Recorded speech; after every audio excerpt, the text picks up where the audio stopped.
Huwa ni mpenzi mwana michezo. Ni wasaa mwingine tena tunakwenda kujadili masuala ya kimichezo hususan ya klabu zetu kubwa hapa Tanzania na si wengine tena ni Young Africa.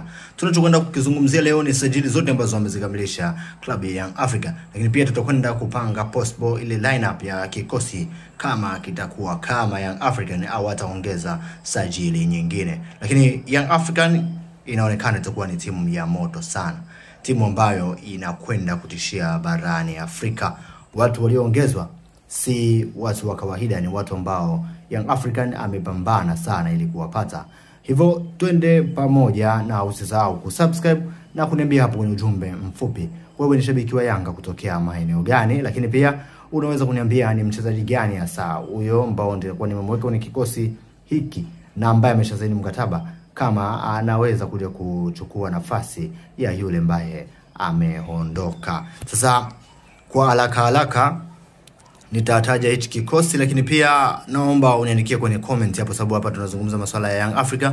Unaweza kuniandikia hapo kwenye comment kwamba kuhusiana na swala la dabi ya Kariakoo tunakwenda kucheza au hatuendi kucheza, na ni kwa jinsi gani Kolo atakwenda kuteseka msimu unaokuja au msimu huu kama hatachukua kombe la aina yoyote, kwa sababu kilichobaki ni Young African kukasa utepe kwenye ile kombe la ligi kuu. Tuanze pasipo kupoteza muda. Golini ni Djigui Diarra yupo, aondoki. Young African wameconfirm leo kwamba Diarra yupo na tutaendelea kutamba naye.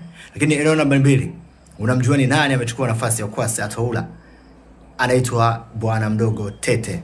Tete anapiga katika klabu ya ASEC Mimosa. Young African leo wamekamilisha usajili wa beki wa pembeni. Tete mwenye ana umbo kama la Kwasi Ataula, lakini yeye kidogo ni mrefu kumzidi. Lakini Tete ni kiungo, ni beki mzuri sana anayekuja kuchukua nafasi yake Kwasi Ataula. Namba 3 si mwingine ni Ibrahim Keita, anatoka katika klabu ya TP Englebe Mazembe. Alitakiwa na klabu ya Young African ya Simba Sport, lakini amewapiga chini na ameamua kujiunga na mabingwa wa nchi, mabingwa tetezi wa hapa Tanzania, na si mwingine tena ni Young African. Anakiwasha vibaya mno, ametusumbua sana katika michezo mingi.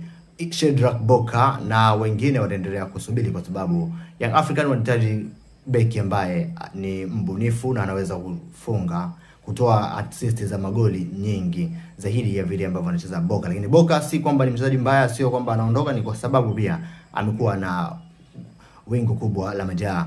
Namba 4 na namba 5 ni kama kawaida Ibrahim Bak na Dickson Job watabaki katika kikosi cha Young Africa.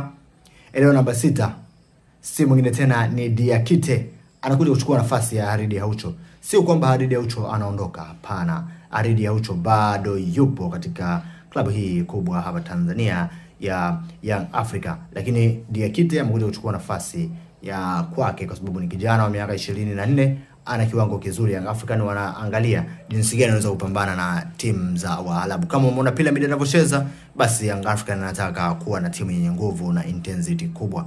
Eneo namba 7 si mwingine tena, anakwenda Maxim Pia Nzingeri ambaye alitakiwa na Kaizer Chiefs. Young African wamesema hapana, Maxim Nzingeri is not for sale. Kocha anaweza akaanza na Duke Abuya au akaanza na Mudathir ya basi katika eneo namba 8, kwa sababu ndio kubwa wa kikosi tulio nao.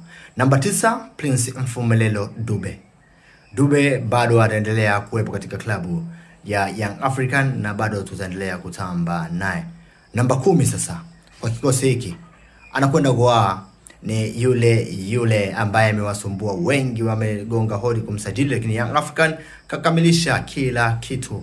Ben Kouyate kutoka katika klabu ya Stade Abidjan.